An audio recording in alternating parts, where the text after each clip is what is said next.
Good morning out there, out there. From in here, out here, let's have a slurp to you all. Welcome to the Sentimentalist. Hi, Mara, Linda, Rob. Oh, David, all the nice people. My buddy's taking a little nap this morning. Well, let's get some of the crummy stuff out of the way. How you doing? Okay? He's a murderer, you know. I'm not going to back down from that. Think of all. It's interesting, isn't it? The news. You tune in the news, and you get all these terrible stories. You don't get a chance to sympathize with like parents of 13 little girls. To me, that's the news. The other's just abhorrent disregard for caring about other people and making wild. Now we have videos of Barack Obama. Remember when he was elected in Chicago? Remember the films of all the people so joyful? Yeah. So I think we need a few breaths. Picture those clouds. Clouds are so good to us. You just float away. Don't bother you. Ah, that feels good. That feels good. I do a thing called Yoga Nidra, and I don't know that I've ever made it through without falling asleep. I couldn't have been a quarter of the way through it yesterday when I fell asleep. Yeah, oh my gosh. Well, we have lots of new blooms. You too, I'll bet. Isn't it wonderful, Get kind of disappointed that they don't last and then another one pops up. It's hard to figure out how to stagger them so that works. I admire those gardeners who can do that. I work by chance. Slurp. Ah, my sister and her husband are driving from Pittsburgh up to New England for a wedding. And speaking of Pittsburgh, they lose 3 in a row to the Chicago White Sox at home. And then my Pirates go to Detroit, the best team in baseball, Viv, and they sweep the Tigers. Now this is just, how can this be? I don't know. I don't understand anymore. It's just crazy. Jeez. Don't forget, August 19th, 6:30. The Red Dot, Tony Amato. Isn't he wonderful? Tony Amato. And I get to do a reading. I just want to see so many people there. Not some big crowd thing. I'm way past that at 81. I just like to see people that have been so good to me over the years. Julie's hurting. And we live on a planet, Yeah. Well, I had some notes here that, yeah, what am I doing? Where'd they go?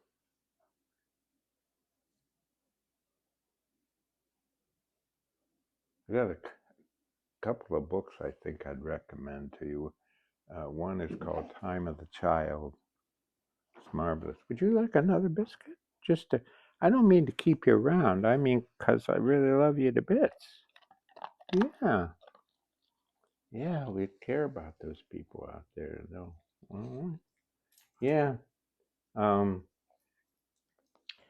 You know what I'm sort of tired of? People say, are you liberal and conservative, or what's your how do you do? What's your ideology? And I just like to think we're just so complex, and let's just care about one another. Those labels, they always do you in from first grade on, don't they? Maybe even kindergarten. Yeah. Well, we had quite the thing this week. Takes a bit of time to tell you. That I had some beautiful emails from uh, Linda Smith from Chicago, and she wrote these just lovely things about what we do. So then I heard from her husband, Rob Arendt, and he's Norwegian, and boy, is he. And he said that he would like to surprise her by bringing her up here. They're on a vacation down near Pullman, and have her meet me. Now, I've never been treated as celebrity like that. That's just so funny. So I said, yeah, and we hatched this thing where they were going to go to the Guardian restaurant, but it's closed. So we were trying to come up with an idea to get us up here to the house, and we came up with it's a llama farm, and you can't see the back of our place with the pond and everything. The house blocks it, and you come up this winding driveway up this little hill, and there's the house, but you don't know. So there, so her birthday was Saturday, and we couldn't make it work on Saturday, so we said let's do it Friday. And there was a knock at the door at about 2 in the afternoon. Remember, Viv? Yeah, they really liked you, and you liked them. Oh yeah. And I opened the door, and she looked, and it was like she'd just seen John Lennon or something. I mean, it was just, she just went, you know, uh. And I've never had experience. Who has, except famous people, It was so good. And he was so thrilled. Rob was so thrilled. We did it. We pulled it off. We did it. We pulled it off. He was so great. So they came in, and we had a great time together on the porch. 4 hours we had. We just had the best conversation. And it was just the birthday for her that, and it turns out she's a singer songwriter. He's a bass player, a drummer, an audio engineer. They're brilliant. They're wonderful musicians. They're blah, blah, blah, blah. Did you get that? They're finishing up uh, a production that they're going to be putting on anywhere, really. And this one's all about Frida Kahlo, and she has about 15 songs or so that go along, and there's this remarkable visual, like a film behind, not like a film behind the whole thing, and blew me away. So within a matter of minutes, it turned from me feeling like John Lennon to them feeling like Ingmar Bergman or something. Are we running out of time? Oh, well, this meant something. Uh, so what a good time we had, and with Rob and Linda. And then, the columnist David Brooks, he made this strange column that brought out Ann Patchett. He he said that there's no literary fiction left anymore. Holy cow! And Ann Patchett went on this very gentle pile of books and went through them all to show David Brooks the terrific books that are out there, like Niall Williams from Ireland. Holy cow! Nobody writes like Niall Williams. I recommend it. Oh, I lost my notes. What are we going to do? I lost my notes. They're back. They're back. They're back. How about Rump getting rid of the Department of Education? Yeah, we don't need that. Our daughter has 674 students last year, but we don't need any kind of oversight of education. We're just, yeah. I think the thing is that he doesn't believe, especially in humanities and arts education, if you can have a skill, well, as if the humanity, I don't know what the word skill means. Drop it. Don't even think I said it. But you know what I mean.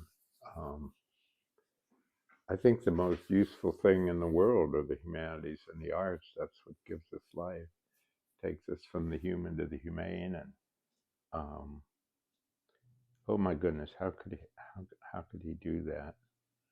Uh, let's see. Um, it's important.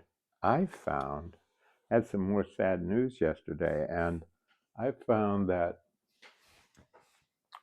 you can be, it takes a long time to learn this, I guess, since I'm an old man. Right, Viv? It takes a while to learn to be um, joyful while you're sad. Yeah, I've been doing a whole lot of puzzles and trivia puzzles lately. My highest score on a trivia. Oh, okay, on a trivia puzzle, 53%. That's pretty bad.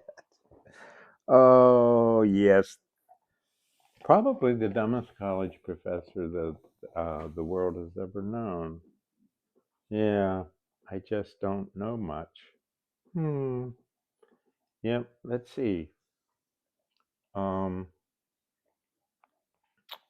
what's up here? There was something that was kind of important.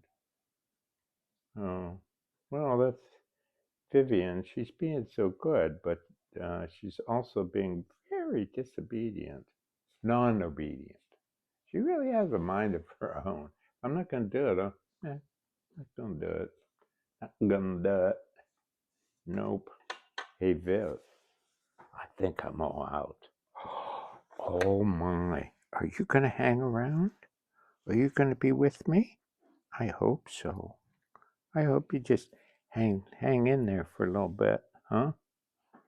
Hang in there. Julie's gardens are beautiful. She put in 2 new gardens around the dock. Man, they're really, really pretty. Really pretty. Um, well, I think we've come down the pike. Yeah. I encourage any of you who are having difficulties, or if not, just grieving. There's a wonderful organization called Evermore out of DC, and they have a wide range of things that can be very helpful. Evermore, Evermore. They, I got to have an interview with them, and it was a wonderful time. And if they ever need me, I'm supposed to be available, but haven't needed me. Grief. Lots of it, huh? This is a poem that took a long time to write. I just want to say that. Viv knows. Good girl. It's my buddy. What a good girl. You have a slurp. You're a good girl. So I need a slurp before I read it. I bet a lot of you parents dreaded this moment. It's a poem. The title is How Do You Tell Her? Our daughter, 5, looked up, spoke into my dread. What's a holocaust? We were playing chutes and ladders. When she handed me the dice, something shredded into a tangle of terror. What until then had been just a father, just a daughter, playing store, schoolroom, or house. Since her birth, I'd carried this day. The horror of this history has no words, only ash and shoes. What sense can there be for us, let alone a 5-year-old? I took a disabled breath and tossed the dice. As they rolled across the board, I imagined the trains. We were playing a game. Metaphor became a blasphemy. I climbed a ladder. Take care. Try to be cheerful. Be kind. Thanks for being with me. See you in a week, I hope, with a few more people. Huh? Bye.